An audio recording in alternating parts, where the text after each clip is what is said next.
I hid behind the drapes, needing to see with my own eyes what my husband did with my son from my first marriage when he thought no one was watching.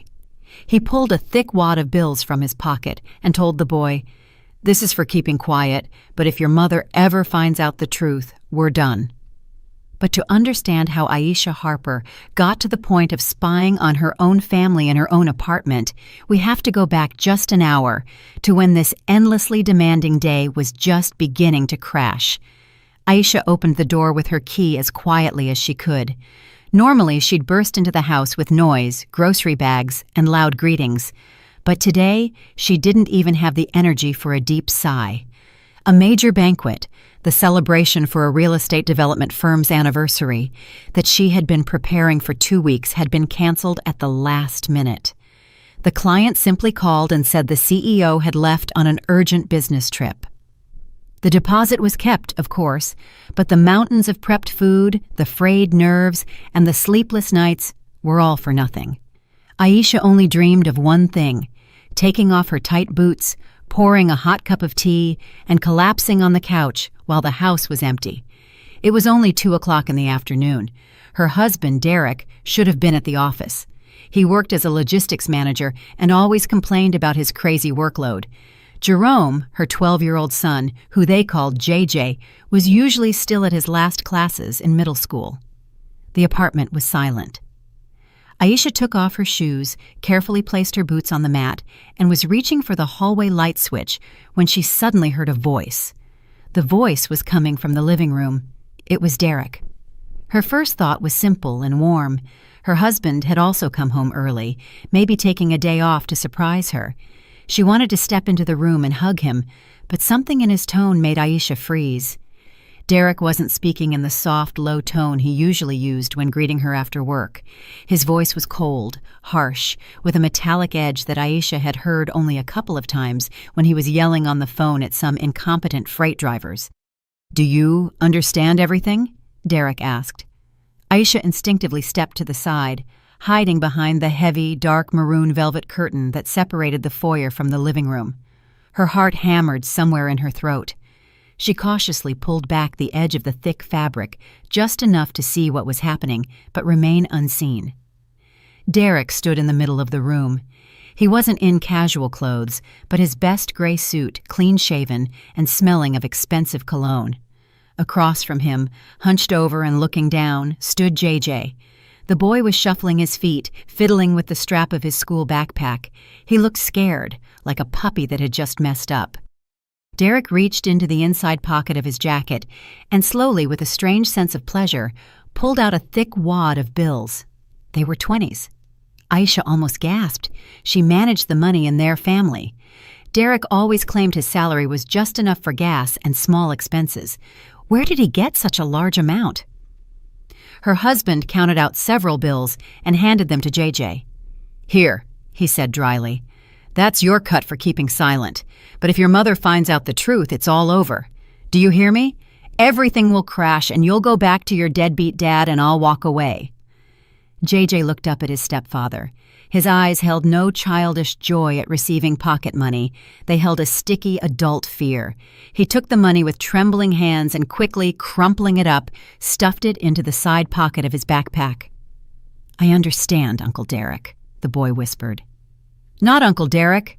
You call me Dad," Derek sharply corrected him, adjusting his tie in the reflection of a mirror.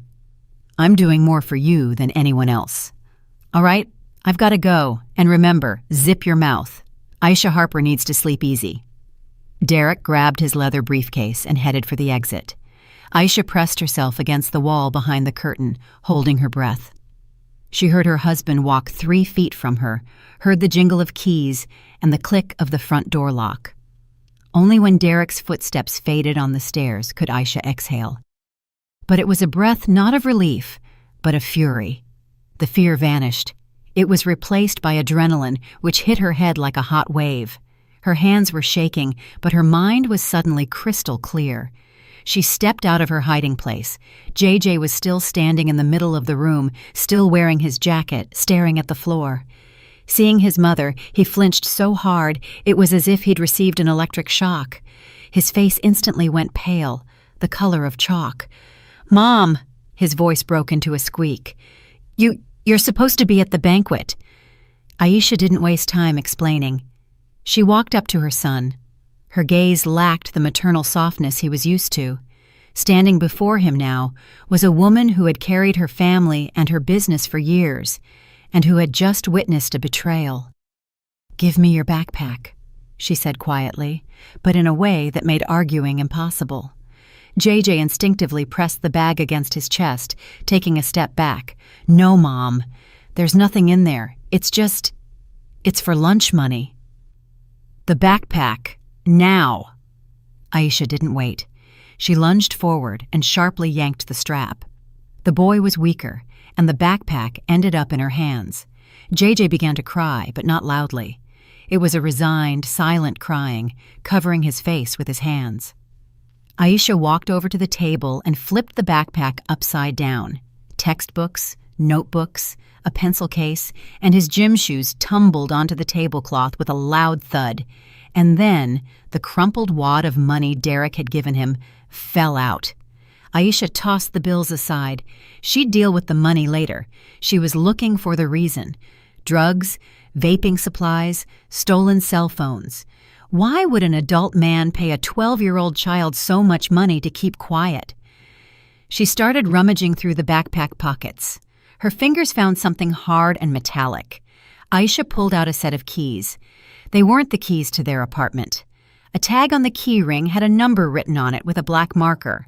Following the keys, a glossy, tri-folded brochure fell out of a hidden pocket. Aisha unfolded it. It was an advertisement for The Estates at Silverbrook, an elite suburban housing development outside the city. The picture featured a 2-story house with panoramic windows and a fireplace. The price listed at the bottom of the page exceeded their annual income by 10 times, if not more. Aisha looked up at her son. JJ stood there, his arms down, tears streaming down his cheeks. "What is this, Jerome?" she asked in an icy tone, holding up the keys. "Where did you get this? Is Derek forcing you to sell something? Are you a courier?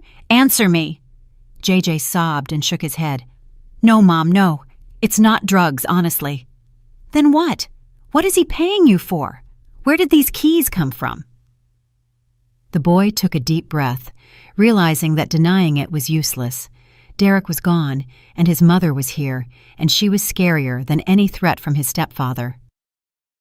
"They're the keys to Grandma's condo," JJ blurted out. Aisha froze. Her late mother's condo had been sitting empty for 6 months.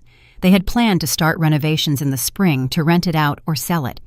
Derek had personally volunteered to look after it, check the pipes, and pay the bills. She had given him the spare set of keys, trusting him unconditionally. "The keys to Grandma's condo?" she repeated, feeling the ground disappear beneath her. "Why do you have them?" "Derek, Uncle Derek, he rented it out," JJ stammered, swallowing his words. "People have been living there for a long time, and I take them the keys after school if they forget them, or I pick up the rent if Derek can't. He said it was better that way, that the place shouldn't just sit empty." Aisha looked at the money lying on the table. "And this?" She pointed to the crumpled bills. "That's my cut," the son confessed, lowering his eyes. "He calls it dividends. He said we're men and we have to earn money while you don't know. He said you get mad and take the money away, and this way we're saving up for a house." JJ nodded toward the cottage brochure. "He said we'd buy that house and move there all together, and it would be a surprise for you. That's why I had to stay quiet." Aisha looked at her son, at the glossy picture of a beautiful life, and at the stranger's keys to her mother's home. It was incomprehensible. Derek, who claimed he didn't even have money for new winter boots, was secretly renting out her inheritance, collecting the profit, and using her child as a courier and an accomplice. But that wasn't the worst of it. Aisha felt the lie in her gut. Derek never dreamed of a home for them. If he wanted to create a surprise, he wouldn't have been threatening the boy. "Get dressed," Aisha said, squeezing the keys in her hand so hard the metal bit into her skin. "Where are we going?" JJ was scared. "We're going to Grandma's condo. I want to see this surprise with my own eyes." Aisha zipped up her coat without even looking in the mirror. She had only one thought. She needed to see everything for herself. She made JJ stay home. She strictly forbade him to open the door to anyone, even Derek, and told him to tell his stepfather if he called that his mother had a migraine and was lying down. That gave her a couple of hours head start. She rushed out into the crisp air and, without waiting for the bus, hailed a taxi. The drive to her mother's place was about 20 minutes, but every second felt like an eternity. Aisha clutched the keys she had taken from her son in her pocket. The metal was cold against her hand, even through her glove. The building entrance greeted her with the smell of dampness and cats. On the third floor, she stopped in front of the familiar brown door. Her heart was pounding. She tried to insert her old key, the one she'd always had. It went into the keyhole but wouldn't turn. The lock had been changed. Aisha cursed under her breath and took out the set JJ had given her. Those keys fit perfectly. The door yielded with a quiet click. Aisha stepped inside, prepared to see strangers, tenants, maybe students or construction workers. But the condo was quiet and empty. Too empty.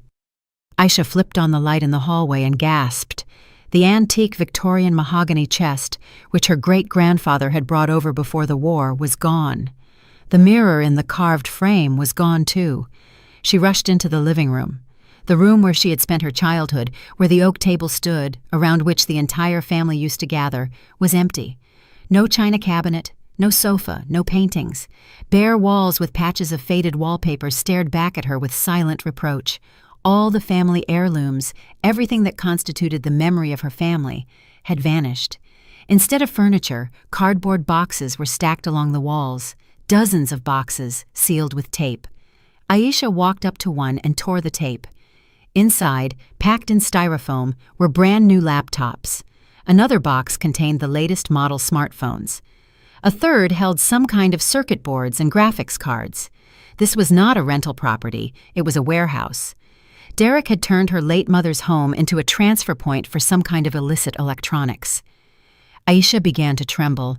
She pulled out her phone to photograph the mess, but her hands shook so badly that the picture was blurry. Rage, hot and suffocating, rose in her throat. He hadn't just rented out the condo. He had robbed it, emptied out everything that could be sold, and filled the space with inventory. But that wasn't all. If he could dispose of the furniture so easily, what had he done with the condo itself? Aisha ran out of the building without properly closing the door. Next stop, the county registrar's office. She urgently needed to check the documents. The thought that Derek might have forged a power of attorney and sold the condo drilled into her brain.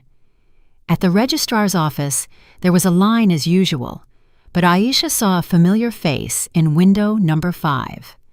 Lena, a former classmate, had been working there for 10 years. Aisha, ignoring the displeased looks of the people holding numbered tickets, walked right up to the glass. "Lena, I need this right now," she gasped, pressing her ID against the glass. "Look up my mother's condo. I'm scared. I'm scared my husband might have done something." Lena, seeing Aisha's pale face, didn't ask questions. She quickly tapped on her keyboard. "Quiet, Aisha, calm down. I'll check the deed right now." The minutes dragged agonizingly. Aisha peered at the monitor, trying to read the reflection of the letters in Lena's glasses. Finally, her friend looked up. There was no alarm in her eyes, but something else. Pity. "The condo is still in your name, Aisha. The owner hasn't changed. There was no sale." Aisha exhaled, feeling her knees go weak. Thank God. "But there is a lien on it," Lena quietly added. "What?" Aisha tensed up again. Lena printed out a document and passed it through the window. "It's not a mortgage, but a collateral assignment on the condo, a loan agreement. Rapid cash advance, a payday lender.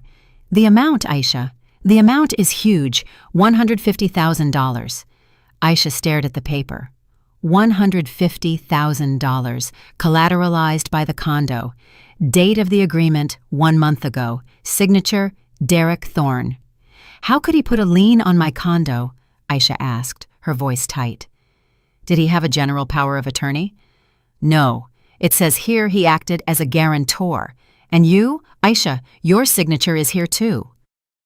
I didn't sign anything, Aisha exclaimed so loudly that the line turned to look at her. Then it's forgery, Lena whispered, but the notary validated it. Listen, the note here mentions the purpose of the loan. Usually these places don't list that, but the amount is large, so they must have required a justification. For urgent medical treatment. Treatment? Aisha frowned. Derek is healthy as an ox. He doesn't even get a cold. Maybe for you or JJ? Lena suggested. There's a contract attached here with a clinic. Premier Health Associates, a private clinic.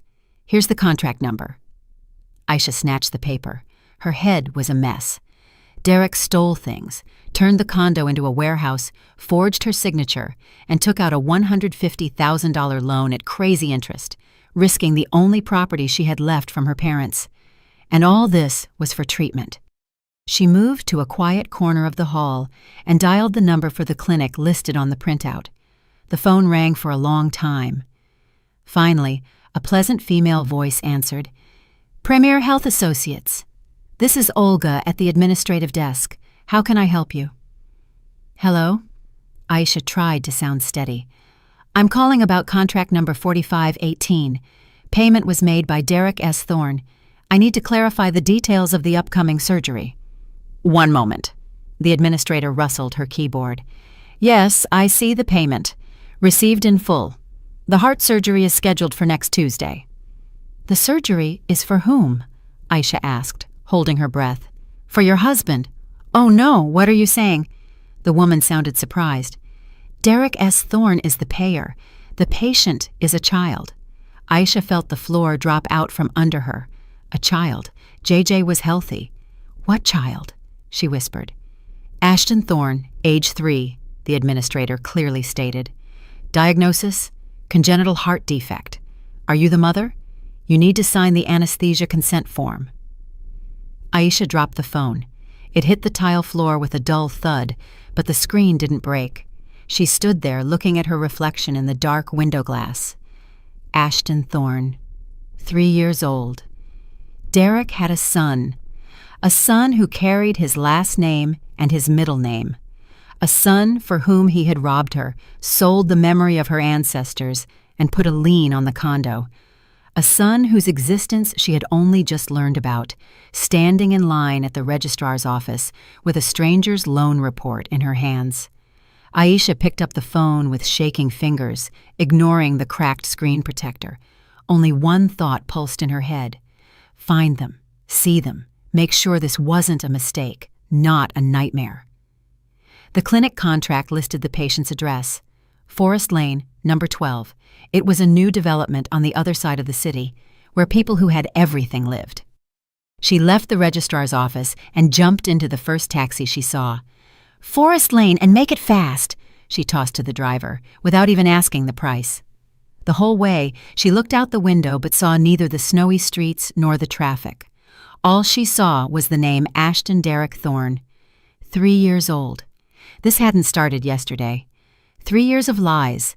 For 3 years he came home, ate her dinner, slept in her bed, while somewhere else his son was growing up, a son for whom he found $150,000 by robbing her. The taxi stopped in front of a tall brick building in a fenced-off community. Aisha asked the driver to wait and park so she could see the entrance. She sat, gripping the door handle, and waited. She didn't have to wait long. The entrance door opened, and Derek walked out. Aisha clamped a hand over her mouth to keep from screaming. It was him, her husband, but somehow different. Not the tired, perpetually dissatisfied man she saw in the evenings.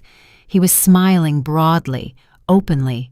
Next to him walked a young woman in a brightly colored coat, beautiful, well-kept, with a mass of dark hair. She was laughing, looking up at Derek with adoration, and in Derek's arms sat a small boy, wearing a funny hat with a pom-pom. Derek tossed him in the air, caught him, and hugged him tight.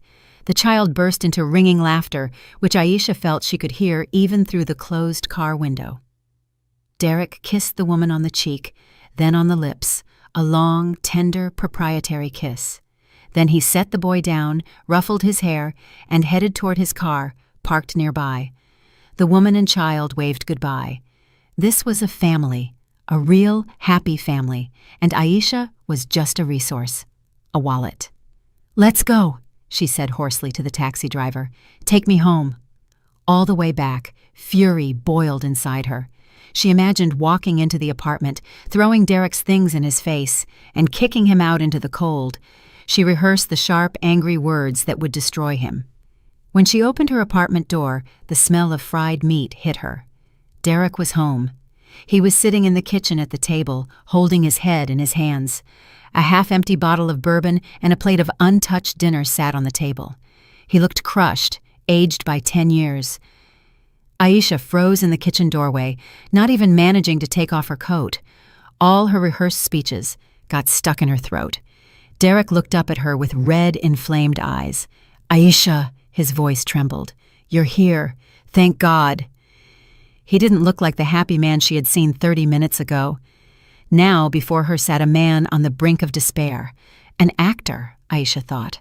What an actor he is. "Where were you?" she asked in an icy tone, ready to expose him right now. But Derek suddenly slid off the chair to his knees, right onto the dirty kitchen linoleum. He crawled toward her, grabbing her hands, trying to kiss her palms. "Forgive me, Aisha, forgive me." "I didn't know how to tell you. I wanted to protect you. I thought I could handle it myself, but I can't. They're going to kill us all." She pulled her hands away, stepping back in disgust. "Who are they, Derek? What are you talking about? Stop playing games." "You don't know," he interrupted, choking on tears. "It's all because of me. Old debts. Back in the 90s, I crossed some very serious people. They found me. They're threatening JJ, Aisha. They said if I don't pay the debt by tomorrow, they'll take the boy." Aisha looked at him in bewilderment. "What debt? What 90s? You were only 20 then. What are you rambling about? What does JJ have to do with this?" Derek got up off his knees, wiping his face with his sleeve. "They've been watching him. They know where he goes to school. I had to borrow money to buy them off, but it wasn't enough. Aisha, I need to sell your mother's condo. Urgently, right now. I have a buyer. He's ready to give me cash tomorrow morning.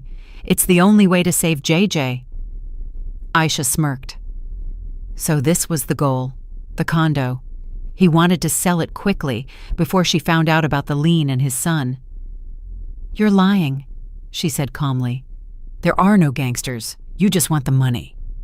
"I'm lying?" Derek roared, slamming his fist on the table. "You think I would make something like this up? Call JJ. Ask him." Aisha tensed. What does JJ have to do with this? "JJ!" Derek yelled toward the hallway. "Get in here!" The door to the bedroom creaked open. JJ appeared in the doorway. He was pale, his eyes darting everywhere. He avoided his mother's gaze. "JJ, tell your mom." Derek walked up to the boy and put a heavy hand on his shoulder. Aisha noticed her son flinch. "Tell her what happened. Tell her the truth." JJ swallowed, fiddling with the edge of his t-shirt. "Mom," he began quietly, "it was my fault." "Your fault for what, son?" Aisha took a step toward him, but Derek blocked her path, as if protecting the boy. "Speak," he pressed. "I stole money from the older kids at school." JJ spoke in rehearsed wooden phrases, looking at the floor. "A lot of money from the high schoolers. They said they were going to put me on the clock. Uncle Derek found out and paid them for me, but now they're demanding interest. Mom, they said they'd kill us. Please let him sell the condo. I don't want to die." Aisha looked at her son and didn't recognize him. This wasn't her JJ. This was a puppet, speaking with a stranger's voice. Derek wasn't just lying to her. He had broken her child. He had forced the 12-year-old boy to take the blame for his, Derek's, sins. He had convinced JJ that he was a criminal and that the only salvation was to give up the condo. All the pieces clicked into place. The money she had seen yesterday was payment for participating in this performance. Dividends for a lie. Derek used the child's fear to cover up his second family and his debts. Aisha felt something inside her snap. Pity was gone. Love was gone. Only a cold, calculating anger remained. She looked at Derek, who was once again acting the part of the suffering martyr while hugging JJ. "Fine," Aisha said quietly. "If things are that serious, we'll sell the condo." Derek's eyes flashed with triumph for a moment, which he immediately hid behind a mask of grief. "Thank you, baby. You're saving our lives. We'll go to the notary tomorrow." "Tomorrow," Aisha nodded. "But right now, I'm going to bed. I've had a really hard day." She turned and walked into the bedroom, closing the door firmly behind her. She needed time. She wasn't going to sell the condo. She was going to destroy Derek Thorne, and she knew exactly where to start. Aisha didn't close her eyes all night, listening to Derek's contrived snoring in the next room. He had made himself a bed on the living room couch, pretending to be a noble martyr who didn't want to trouble his wife with his problems. In the morning, she came out to the kitchen with a plan ready. She needed to buy time. Attacking right away was impossible. JJ was completely under his stepfather's control, and any sudden move could make the boy retreat further. "Derek," she said, pouring coffee. Her hands were steady. "I thought about it. We'll sell the condo, but not today." Derek, who was greedily drinking water straight from the pitcher, froze. "Why not today, Aisha? Time is running out." "I understand," she interrupted softly, making her voice sound submissive. "But the documents the notary has, the copies you brought, need to be updated. Besides, I need to officially sign myself off the property. That will take a couple of days. Let's schedule the closing for next week. I'll arrange time off work and we'll get it all done calmly." Derek squinted, scrutinizing her face. Aisha held his gaze. She saw greed wrestling with caution in his eyes. Greed won. "Fine," he sighed. "A week, not a day more. I'll talk to the creditors. I'll tell them the process has started."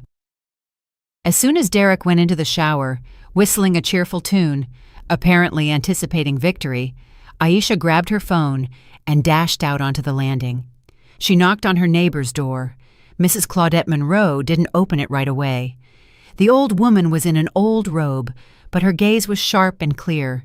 She knew everything about everyone in that building, and Aisha hoped that Mrs. Monroe's professional past, 40 years working in the county registrar's archives, would be useful now more than ever. "Aisha," the neighbor said, surprised. "What's wrong? You look like death." "Mrs. Monroe, I need your help. Fast and quiet. Can I come in?" 5 minutes later, they were sitting in the neighbor's kitchen. Aisha told her everything about the money, the electronics warehouse, the second family, and how Derek had intimidated JJ. Mrs. Monroe listened silently, only occasionally shaking her head and sipping her strong tea. When Aisha finished, the old woman banged her dry palm on the table. "That slithering snake," she hissed. "I always knew his eyes were shifty, too sweet, Aisha, and sweet things are often rotten on the inside." "I need to find evidence," Aisha said. "Not for myself, but for court and for JJ, so he believes me." "Evidence," Mrs. Monroe mused. "Where does he keep his papers?" "In his briefcase. He takes it everywhere, but he left it in the hallway just now while he's showering." "Let's go," the old woman commanded, standing up. "I'm old. I've got nothing to lose. I'll keep watch by the bathroom door. If anything happens, I'll scream that he's flooding my apartment. You search." They returned to Aisha's apartment. The sound of water running in the shower gave them 10 minutes tops. Mrs. Monroe took her post by the bathroom door, pressing her ear to the frame. Aisha darted to Derek's briefcase. The latches clicked open. Inside were folders with invoices, some blueprints, and a day planner. Aisha quickly flipped through the pages. Nothing special. Work notes, driver's phone numbers. She emptied the contents of the side pockets. Pens, business cards, a pack of gum. Empty. "Aisha, hurry up," Mrs. Monroe whispered. "The water's going off." In a panic, Aisha began feeling the briefcase itself. The bottom felt too thick. She pressed her fingers into the lining. Something was there. Not paper, but something small and hard. She felt a seam. It had been neatly ripped and taped shut from the inside. Aisha peeled back the tape with her nail. A small plastic SIM card fell into her hand. A second SIM card. "Found it!" Aisha breathed. She rushed to the kitchen, where her old phone, which she used as an alarm clock, was kept. She inserted the SIM card. Her hands were shaking so badly, she barely got it into the slot. The phone booted up. No PIN code. The screen lit up. Incoming messages. Dozens of messages from a single contact. "My love." Aisha opened the chat. "Rochelle, are you coming soon? Ashton keeps asking when Daddy is coming home to play with his truck." Derek, "Soon, baby. Just be patient a little longer. The old witch suspects something, but I have the situation under control." Aisha shuddered. The old witch. That was her. She scrolled down to earlier messages. "Rochelle, when will she finally disappear? You promised by New Year's. I don't want to celebrate the holiday alone while you're with her." Derek's reply made Aisha's blood run cold. "Derek, be patient. Everything is going according to plan. I talked to the doctor. In a week, she has her psychiatric evaluation. I've already laid the groundwork. I'm telling everyone she's having a nervous breakdown, that she's rambling and acting aggressive. JJ will confirm it. As soon as she's declared incompetent and sent to the clinic, I become the boy's official guardian." Aisha reread the message 3 times. The letters blurred before her eyes. He didn't just want to leave. He didn't just want to steal the money. He was setting a trap for her. A mental hospital. Incompetence. She scrolled further. "Derek, as guardian, I'll get full control of the assets. We'll sell the condo legally, and the money is ours. And the kid? I'll put the kid in a group home a month after the court ruling.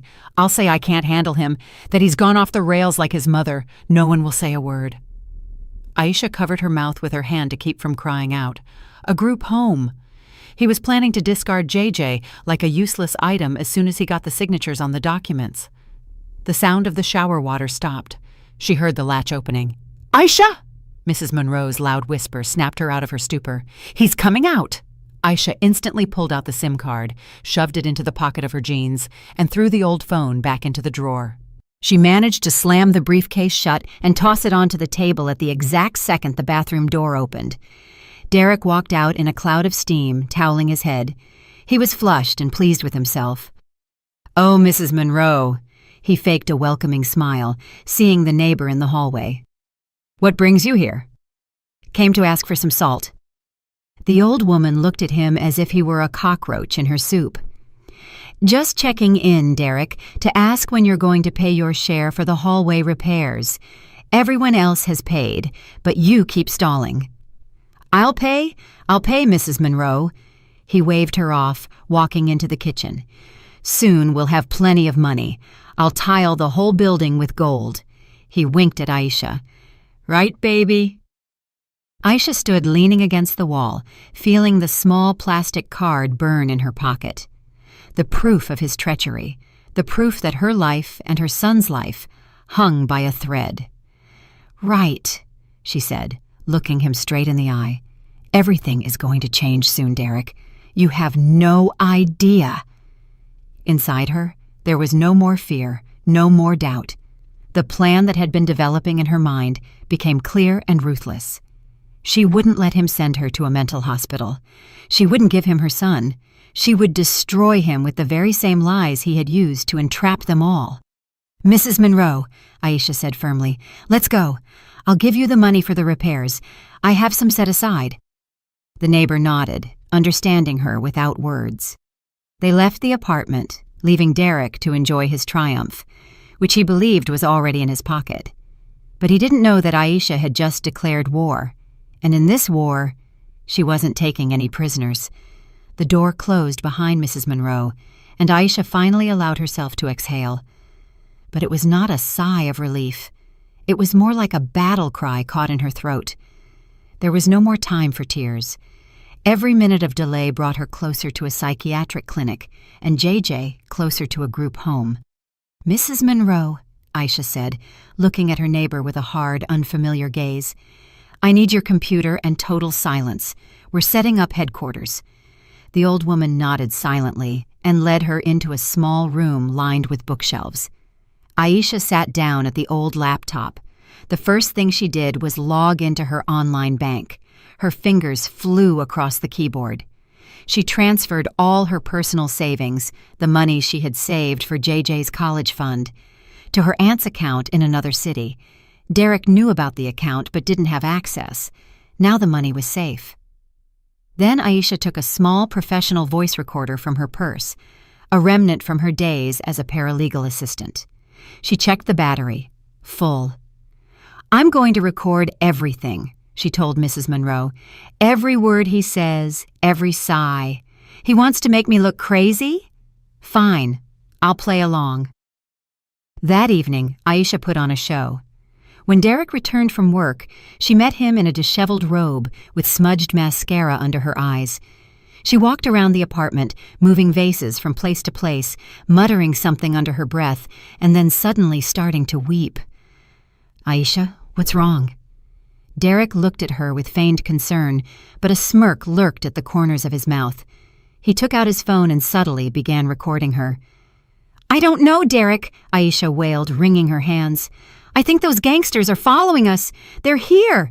I hear voices in the walls." "Shh, shh." He patted her shoulder, continuing to film. "You need to rest. Maybe you should take a pill. I'll talk to the doctor. He'll prescribe a sedative." "Record away, you snake," Aisha thought, hiding her face in her hands so he wouldn't see her dry, angry eyes. "That video won't help you when I present my recordings." The next day, Derek announced he was meeting the condo buyer. "A serious guy, Aisha. He's bringing a cash deposit. I need to be alone to discuss the details. You understand?" "Of course, honey," Aisha whispered, looking at the floor. "I'm so scared. You do everything yourself." As soon as the door closed behind him, Aisha transformed. She shed the robe, pulled on jeans and an inconspicuous jacket, and put on a baseball cap and dark sunglasses. She wasn't going to cause a scene. She was going to sow panic. She knew Raquel's address by heart. Forest Lane, number 12. Aisha rang the intercom. "Who is it?" a female voice answered. "Flower delivery," Aisha lied, altering her voice for Raquel Grimes.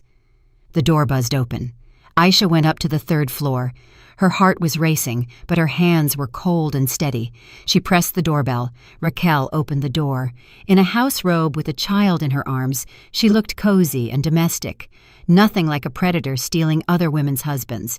But Aisha knew this woman was waiting for Aisha to be locked in a mental hospital. "What do you want?" Raquel asked, seeing no flowers. "Hello, Raquel." Aisha offered a polite, slightly sorrowful smile. "I'm not from the delivery service. May I come in? This is about Derek." Raquel tensed, holding the child closer. "Who are you? His wife?" "No," perished the thought. Aisha waved her hand. "I'm his cousin from Dallas. He didn't tell you?" Doubt flashed in Raquel's eyes, but she stepped back, letting the guest enter. "No, he didn't. Come in." The kitchen was clean and smelled of coffee. Aisha sat on the edge of a chair and looked around. Nice renovations, expensive appliances, all of it bought with money stolen from her family. "I won't take up much of your time," Aisha began, lowering her voice to a conspiratorial whisper. "Derek begged me not to say anything, but I can't keep silent. You know about his problems, don't you?" "What problems?" Raquel put the toddler in his playpen and turned to Aisha. "Everything is fine with him. His business is booming." Aisha sighed sadly. "Oh, darling, what business? He's deep in debt. He borrowed enormous amounts from some very bad people. Gangsters." Raquel went pale. "What gangsters? He said he was selling his ex-wife's condo and we were moving." "His wife's condo has been collateralized for a loan for a long time," Aisha quickly inserted. "He already spent that money just to cover the interest, but the debt is growing. They are looking for him, and they are looking for his family. I came to warn you. Leave. Hide. They won't care that you have a child." Raquel clutched her chest. "Oh my God, he didn't tell me anything. He said we were buying a house." "He's lying so he doesn't scare you." Aisha stood up, feigning haste. "Please call him. Ask him about Rapid Cash Advance. Ask him about the debt, and go stay with your mother before it's too late." Aisha left the condo, leaving Raquel in a state of complete panic. She knew what would happen next. Raquel would immediately call Derek, and he would begin scrambling to put out the fire Aisha had just started. She wasn't wrong. 30 minutes later, as Aisha was approaching her own building, Derek called her. "Aisha," he was breathless, "I urgently need to leave on a business trip for a couple of days. Right now." "What happened?" Aisha asked in an innocent voice. "Problems at the site. Don't ask. I'm coming home to pick up my documents and things. You're not home?" "No, I'm at the store. I'll be back in an hour." "Great. Don't rush," Aisha smirked. He wanted her out of the house while he packed, but she was already in the stairwell. She went up a floor and waited. 10 minutes later, Derek flew into the apartment. Aisha could hear him rummaging through drawers and cursing. He was clearly rushing to Raquel to calm her down and invent a new lie. Aisha descended to her door and quietly unlocked it. Derek was pacing the bedroom, stuffing shirts into a bag. His famous leather briefcase lay open on the bed. He was so stressed that he forgot his main rule: always lock the briefcase. "Derek!" Aisha called from the doorway. He jumped, dropping a stack of socks. You said you'd be back in an hour." The line was short. Aisha walked into the room. "You were screaming so loud on the phone. Is it something serious?" "Work, I said," he snapped, trying to close the briefcase, but the bag with his clothes was in the way. "That's it, I have to go." He grabbed the bag, tossed the briefcase on the floor, and ran into the bathroom, presumably to grab his razor. This was her chance. Aisha instantly dropped to her knees in front of the open briefcase.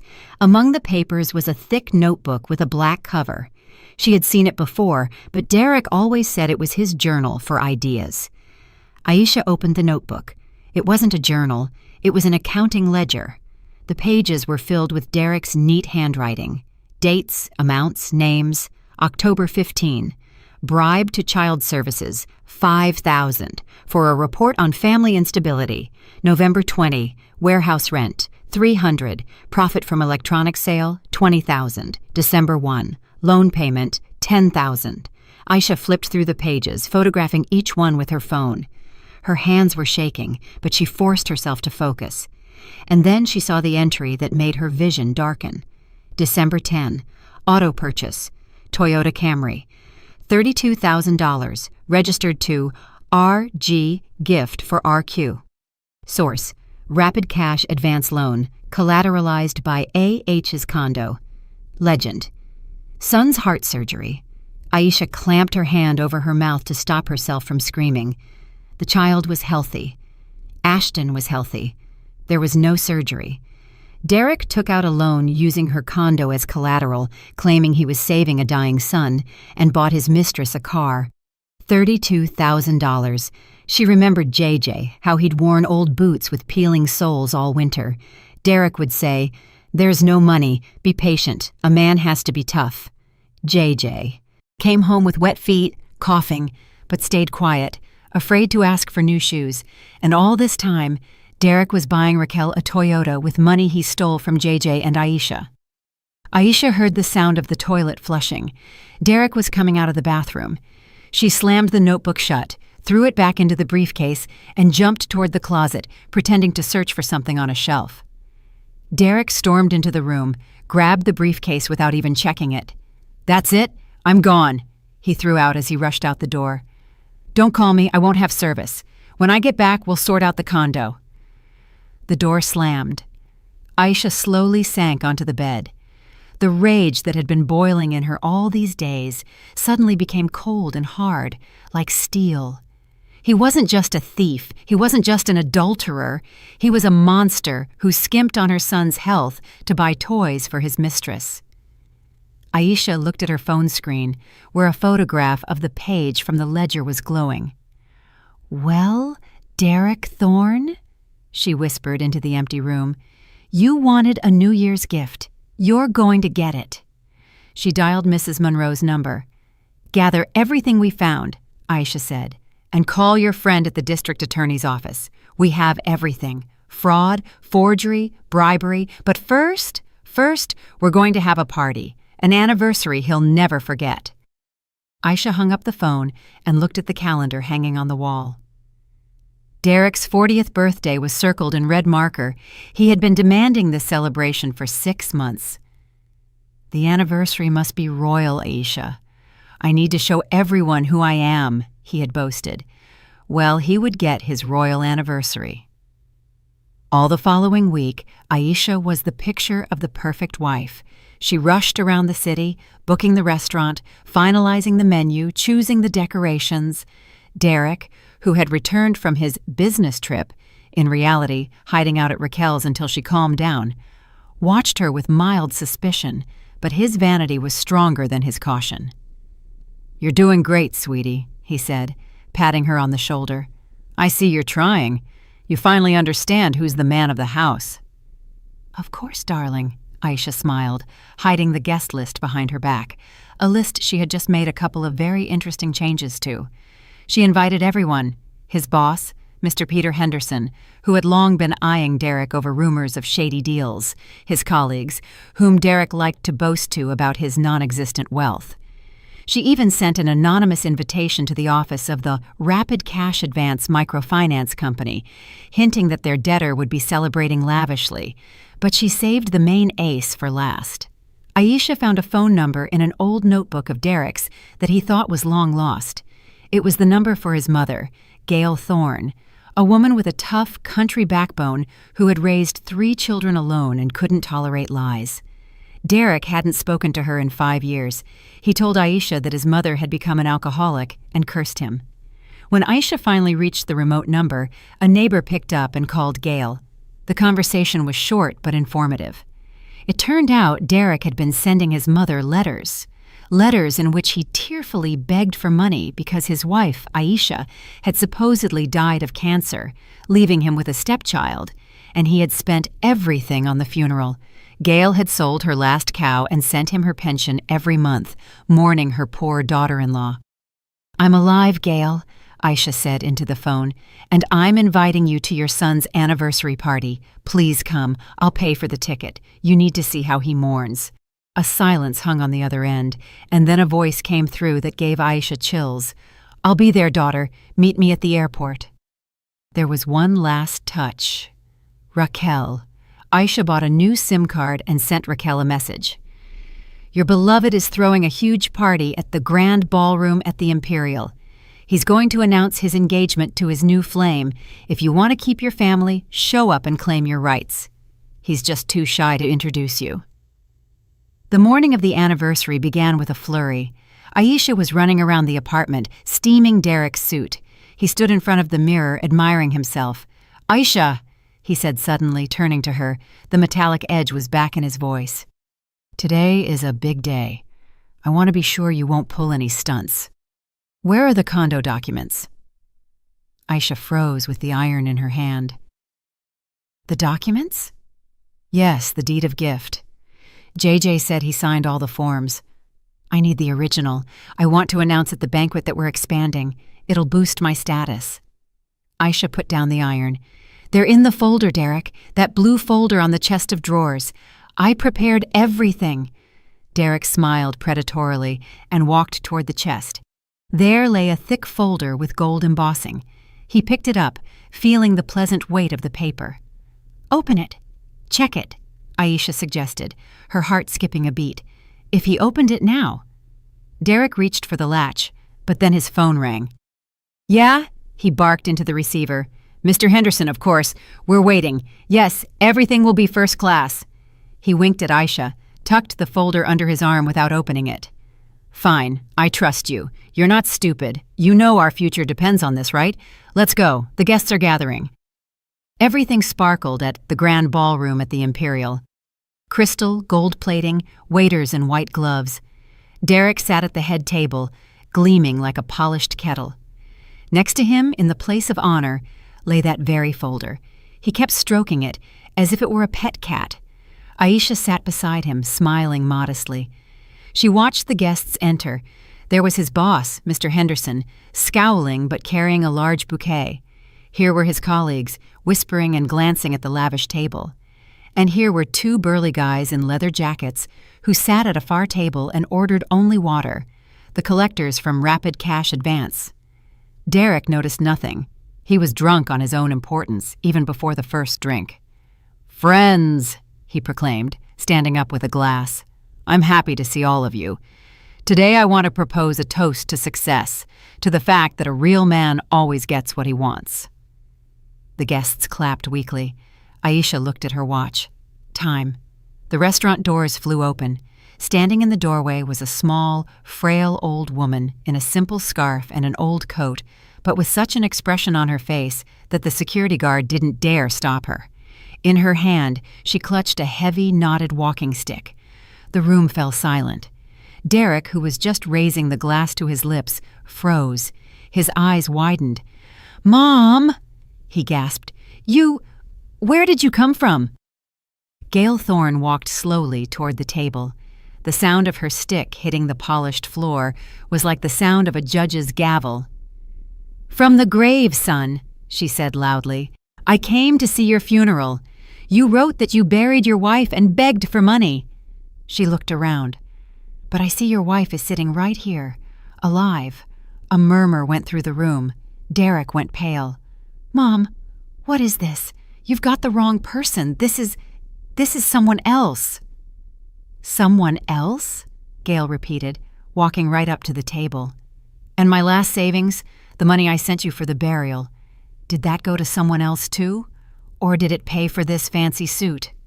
Derek started backing up, hitting the table behind him. "Mom, don't embarrass me. Leave. I'll explain everything." At that moment, Aisha stood up.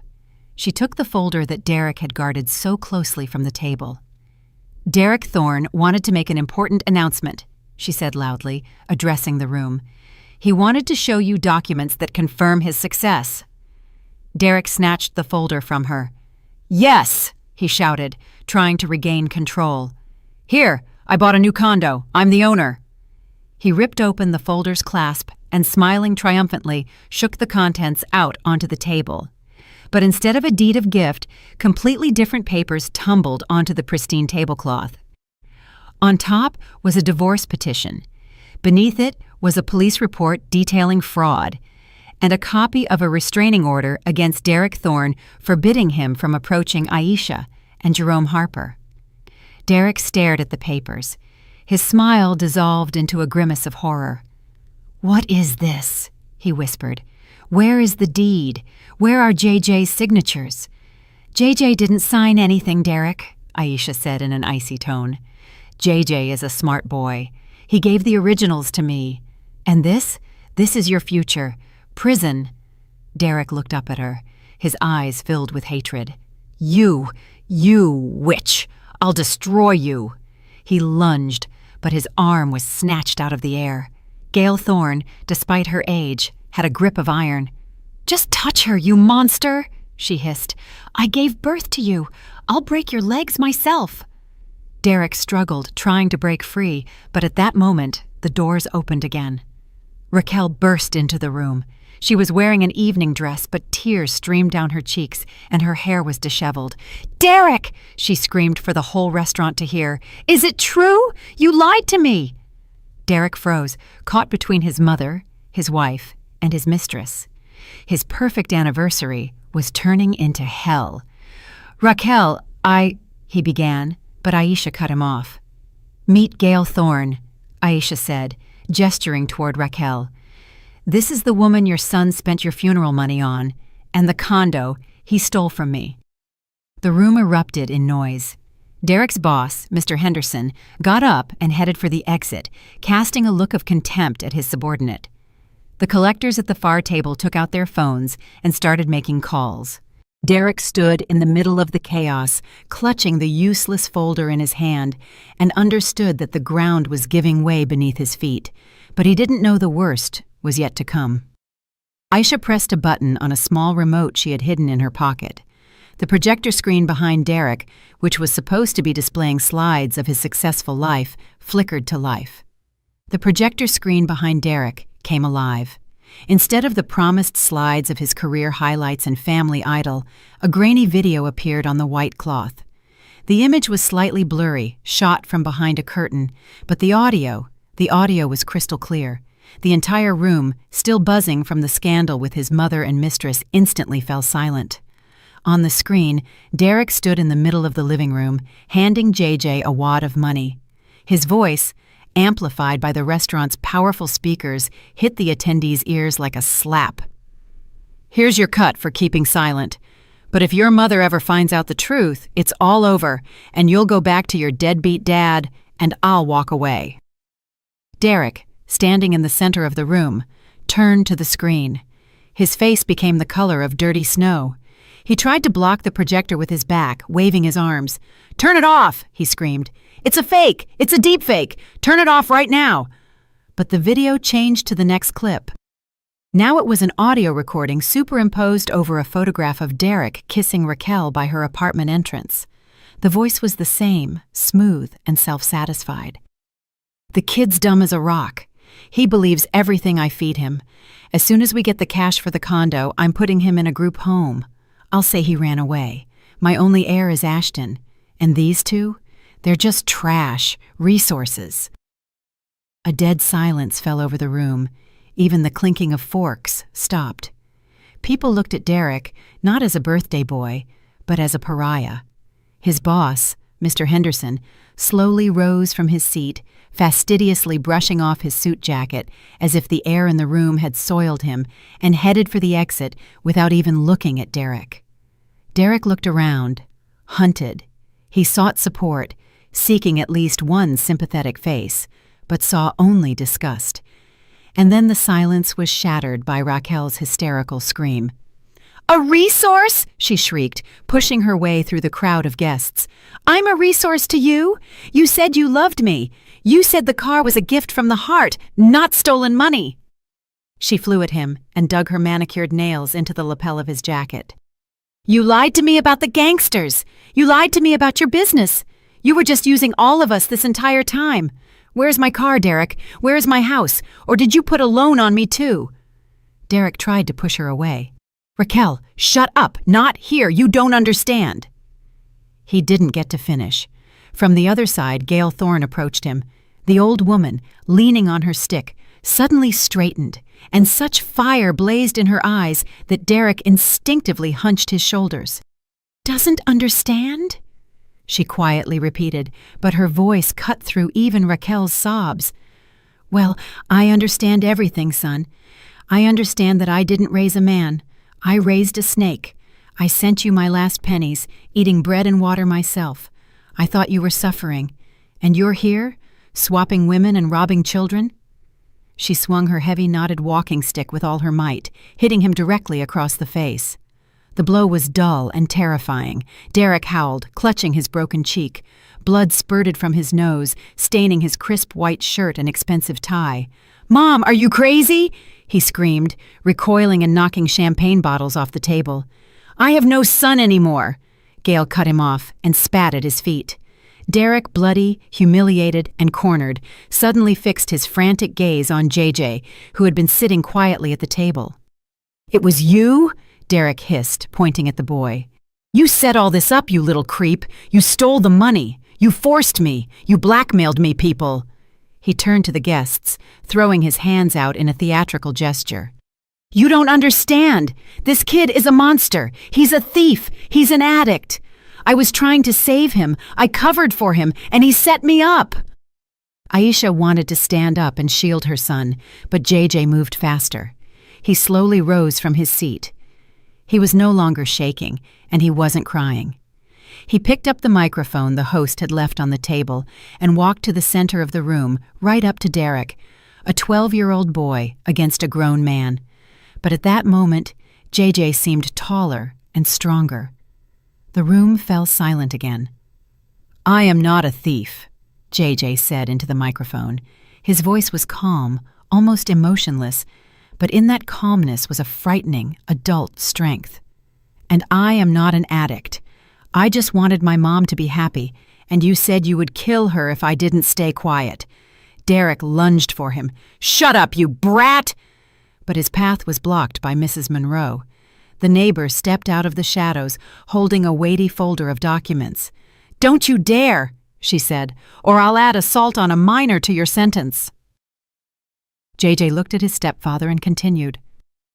"On September 20th, you gave me $500 and forced me to take the keys to Grandma's condo to some people. You said they were renters. On October 25th, you brought boxes of phones home and forced me to move them into the bedroom. You said they were gifts for a children's charity. On November 5th, you forced me to sign blank papers. You said it was a game. On December 10th, you said if I told Mom about the money, you would turn me over to the police." JJ spoke, citing dates and facts as if reading a verdict. Every word was a nail hammered into the coffin of Derek's reputation. "All of this is true," Mrs. Monroe confirmed loudly, raising the folder. "I have notarized statements here from neighbors who saw him carrying out the furniture, bank statements confirming the transfers, and photographs of his black ledger, where every penny stolen from this child is recorded." She pulled out one of the sheets and showed it to the guests. "Right here," she poked the paper with her finger. "Entry for the 15th, bribe to the school principal so he wouldn't report JJ's absences to his mother. He forced the boy to skip class so he could work for him as a courier." The guests gasped. This was beyond the pale. Fraud was one thing, but exploiting a child was something that was not forgiven, even in the most cynical circles. Derek stood, holding his head in his hands. Blood dripped onto the floor. He understood that this was the end. His lie, which he had so carefully built, had collapsed, burying him beneath the debris. "You're all lying!" he shrieked, but there was no certainty in his voice, only animal fear. "It's a conspiracy. You conspired against me. I'm calling the police." "Don't bother, Derek," Aisha's calm voice rang out. She stood near the entrance to the hall, holding her phone. "I already called them. They're waiting at the back entrance and the main one, too. There's nowhere to run." At that moment, the doors swung open. 3 police officers in uniform entered the hall. The senior lieutenant surveyed the wrecked room, the bleeding birthday boy, and the frozen crowd. "Derek S. Thorne?" he asked dryly. Derek backed away, stumbling over chairs. "This is a mistake. I didn't do anything. It's them." The lieutenant nodded to his partners. "Detain the citizen. We have a warrant for arrest on suspicion of large-scale fraud, forgery of documents, and involvement of a minor in criminal activity." Handcuffs clicked on Derek's wrists. The metallic sound was the final chord of this nightmarish anniversary. As they let him out, he turned back. He searched for Raquel, hoping that she, his true love, would rush to him, would defend him. But Raquel stood turned away, wiping her tears with a napkin, her face wrinkled in disgust. She was already thinking about how to explain the car's origin to the police. Derek looked at his mother. Gail Thorne sat straight as a rod on her chair and didn't even glance in his direction, and then he looked at Aisha and JJ. They stood side by side, shoulder to shoulder. Aisha had her hand on her son's shoulder, and there was so much dignity and strength in their posture that Derek understood for the first time. He hadn't lost because they were clever. He lost because they were a family, and he was alone, always alone. The doors closed behind him, cutting him off from the light, the warmth, the life he had so foolishly traded for a false gleam. The flashing lights of the police cars reflected in the dark restaurant windows, painting the room in alarming red and blue tones. Aisha walked out onto the balcony to breathe the cold air. Inside, behind her, the hum of voices, the clinking of dishes, and the bustle of waiters cleaning up the shards of Derek's broken life remained. But here, in the cold, it was quiet. She looked down at the street, where 2 patrol officers were shoving her husband, now officially her ex-husband, into the squad car. Derek didn't resist. He went limp, as if all the air had been let out of him. His expensive suit was stained. His tie was askew. He was shouting something, but the car window cut his voice off from the world. At that moment, Raquel ran out of the restaurant. She didn't rush to the car, didn't bang on the glass, begging them to release her lover. No. She stopped on the steps, wrapped in her fur coat, and took out her phone. Aisha watched her nervously dial a number, perhaps a lawyer, or perhaps her next savior. When the police car drove away, Raquel simply turned and walked off, her heels clicking on the icy pavement. She understood the main thing. There was nothing left to take from Derek but debt and shame. Aisha took a deep breath. The cold burned her lungs, but it was a pleasant feeling, a feeling of cleansing. The balcony door creaked. Aisha turned around. JJ was standing in the doorway. He was without a jacket, in just his shirt. He was trembling, but not from the cold. "Mom," he called quietly, "are you okay?" Aisha stepped toward him and hugged him tightly, covering him with the lapels of her coat. "I'm fine, son. Everything is fine now." JJ pressed against her, burying his face in the wool fabric. He suddenly seemed so small, so fragile. All the adult, frightening determination he had shown in the hall was gone. All that remained was a child who had carried the burden of someone else's sins for too long. "He won't come back, will he?" JJ asked hoarsely. "No," Aisha answered firmly. "He won't come back. Mrs. Monroe did a great job. There are so many charges that he won't be out for a very, very long time. And when he does get out, we'll be far away, starting our new life." They stood like that for several minutes, listening to the city quiet down. Aisha felt the tension of the past weeks finally release. Fear, pain, humiliation. All of it was driving away with the squad car. She was alone. Without a husband, without support, with a ruined condo and a heap of problems. But she was free, and she had a son, a true, honest, brave son who couldn't be broken. 1 month passed. January was snowy and sunny. Aisha sat in the kitchen, sorting through the mail. Life was slowly getting back on track. The divorce was finalized quickly. Derek, from jail, signed all the papers without a fight, hoping it would somehow soften his sentence in court. Aisha opened a thick envelope with a bank logo. Inside was an official notification. She scanned the lines, and the corners of her mouth twitched into a smile. "Dear Aisha Harper, we inform you that due to the provided evidence of fraudulent activity on the part of Mr. Derek S. Thorne, the loan agreement against the property at address is deemed null and void. The debt obligations in full are transferred to Mr. Derek S. Thorne. The lien on your property has been removed." Aisha exhaled. Her mother's condo was saved. Derek had wanted to stick her with his debts, but in the end, he found himself in a hole he wouldn't climb out of for the rest of his life. But there was one more document in the envelope, a court decision on the division of assets. Aisha read it and couldn't believe her eyes. The judge who oversaw the fraud case had approached the issue with unexpected meticulousness. It has been established that the motor vehicle, a Toyota Camry, VIN number, registered in the name of Raquel A. Grimes, was purchased with funds obtained through criminal activity, namely the illegal procurement of a loan collateralized by the plaintiff's property. Pursuant to Article Number, the court rules that the vehicle be seized from Ms. Raquel A. Grimes and transferred to the ownership of the victim, Aisha Harper, as compensation for material damages. Aisha laughed, a loud, ringing, tearful laugh. That very car, the one Derek bought his mistress while her son was wearing torn boots. Raquel must have been pulling her hair out when the bailiffs took her keys. Aisha didn't keep the car. She wasn't going to drive that monument to a lie. The very next day, she put the Toyota up for sale. A buyer was found instantly. The car was new, with minimal mileage. The money from the sale burned her hands.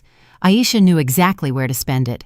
She hired a team of workers, real professionals, not the cheap handyman Derek always sought out. Work began immediately. Everything was stripped out of her mother's condo. The old wallpaper, the rotting floors, the memory of how Derek had turned the place into a warehouse. Aisha personally chose everything, from the bathroom tile to the living room drapes. She wanted to ensure not a single molecule of the past, not a shadow of the man who almost destroyed their family, remained in that house. 2 months later, the renovation was finished. Aisha and JJ stood in the middle of the bright, spacious living room. It smelled of fresh paint and wood. New furniture lined the walls. Not the antiques Derek stole, but modern, comfortable, beautiful pieces. "How do you like it?" Aisha asked, hugging her son's shoulders. JJ looked around. He was wearing new sturdy sneakers, and in his hands he held a new phone. Not the old flip phone Derek gave him, but a proper smartphone so he could talk to his friends. "It's awesome, Mom," he smiled. "Really awesome." "It's your house, son," Aisha said. "Our house. And no one, you hear me, no one will dare to enter here without permission, ever again." She walked to the window and drew back the new, light drapes. The sun flooded the room with bright light. Aisha looked down at the street where life was happening. People hurried about their business, laughing, arguing, loving, and Aisha felt like a part of that life. She remembered the day she hid behind the velvet curtain, trembling with fear and rage. It felt like another lifetime, that Aisha no longer existed. There was a new Aisha, strong, wise, and ruthless toward those who tried to harm her loved ones. She turned to her son. "Come on, let's celebrate. I'll order pizza." "With pineapple?" JJ asked, giving a sly wink. Derek hated pineapple pizza and always forbade them to order it. "With pineapple," Aisha nodded.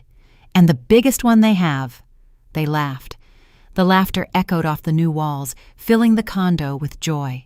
Now, only they lived here, and pure, hard-won, true happiness. I'm really glad you're here, and that I could share my story with you. If you liked it, show me by liking the video and subscribing to my channel. Let's see how many of us there are. Write in the comments which city you're watching from and what time it is. I'm so curious to know where all you wonderful people are tuning in from. If you want to support me a little extra, you can also send a small donation. I share new life stories for you every single day.